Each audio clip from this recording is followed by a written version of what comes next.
네, 안녕하세요. 주터팬입니다. 카카오 액면 분할에 대해서 이슈가 있었는데요. 이를 알아보고 전에 사례에는 어떤 일이 있었는지, 그리고 저희들이 어떤 식으로 대응을 해야 되는지에 대해서 말씀드려보도록 할게요. 조금 빠르게 듣고 싶으신 분들은 재생 속도를 1.25배로 해서 들으면 더 좋으실 거예요. 카카오에서 어제의 날짜로 5대1 비율로 주식을 액면 분할한다고 25일날, 그러니까 공개 게시를 했죠? 5분의 1로 나눈다는 이야기죠. 25일에 카카오가 48만 4,500원으로 마무리했거든요. 그러면 이 가격을 기준으로 대충 5분의 1 액면 분할시키면 주가는 9만원대로 낮아지겠죠. 그리고 발행 주식 수는 8,870만 개에서 약 4억 주가 넘는 그런 숫자로 늘어나게 됩니다. 보통 주식 분할은 회사의 재무 구조, 지표에 아무런 영향을 주지 않거든요. 다만 주가 자체가 낮아지는 효과가 발생하는 데에다가 주식의 수도 늘어나기 때문에 거래가 늘어나는 효과는 기대해 볼 수가 있겠네요. 주가가 낮아진 것처럼 보이기 때문에 이 개인 투자자분들의 접근성이 높아지기 때문인데요.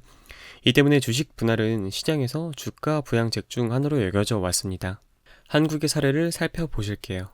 네이버 같은 경우는 2018년에 10월 주식 한 주를 5주로 쪼개는, 카카오랑 똑같이 5분의 1로 쪼갰죠.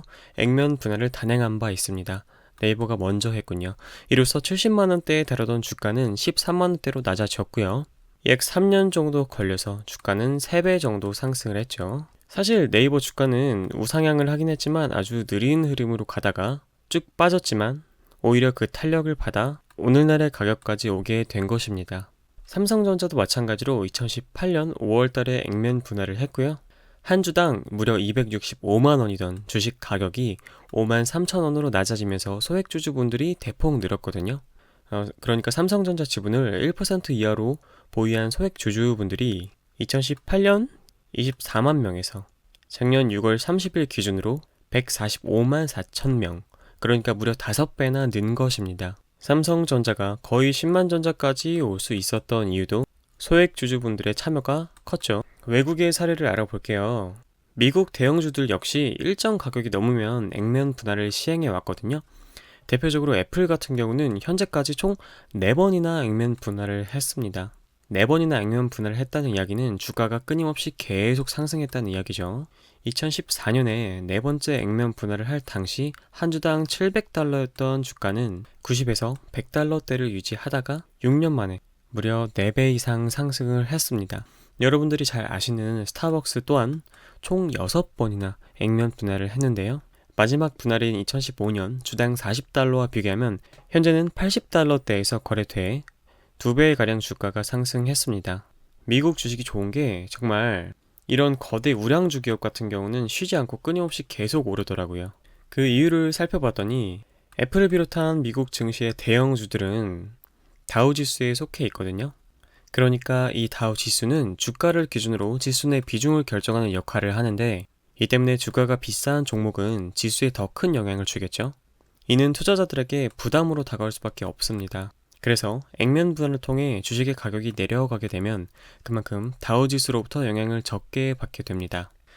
그런데 국내 기업들 같은 경우는 액면 분할 이후에 침체를 겪는 경우도 있습니다. 삼성전자 같은 경우는 액면 분할하고 나서 4만원에서 5만원대에 거래되고 있었는데요. 이렇게 횡보를 정말 오랜 기간 동안 했거든요. 그래서 액면 분할했다고 이렇게 무조건 사시게 되시면은 오랜 흐름 동안 기다리고 계셔 하실 수도 있으세요. 네이버도 9개월 동안 그 주가를 밑돌았는데 이렇게 쭉 빠지고 수혜를 받은 덕분에 오늘날의 가격까지 오게 된 것이죠. 저희가 생각해야 할 변수가 두 가지 있습니다.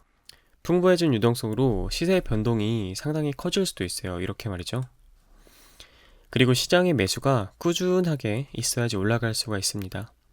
동학개미 분들이 관심을 가지고 주식을 계속 사주셔야겠죠. 카카오의 일봉을 한번 살펴볼게요. 제가 이쯤에서 여러분들한테 브리핑을 한번 드렸었는데 주가는 여기까지 한 30% 상승했다가 조금 조정을 받고 있죠. 그럼 내일이라도 당장 사야 될까요? 주봉을 한번 살펴보실게요. 카카오가 약 2년 동안 횡보한 거 보이시죠? 보통 횡보한 기간만큼 주가가 쭉 올라가는 게 정석인데 카카오가 여기서부터 여기까지 올라간 게 해봤자 1년 정도밖에 안 돼요. 그러면 논리대로라면 1년 정도는 앞으로 더 오를 수 있겠다. 저도 사실 그렇게 생각하긴 하는데 카카오가 워낙에 하는 사업도 많고 뭐 게임, 자율주행, 언택트, VR, AR, 오프라인, 온라인 다 가리지 않고 잘하고 있죠. 그래서 앞으로도 전망이 상당히 밝다고 생각합니다. 그런데 다만 제가 우려되는 부분은 여기서 고점은 높였는데 RSI 수치는 이렇게 낮아졌습니다. 제가 여러분들한테 말씀드렸던 다이버전스가 발생하게 된 것인데요. 쉽게 말해서 내일 당장 따라붙을 필요는 없다는 이야기예요.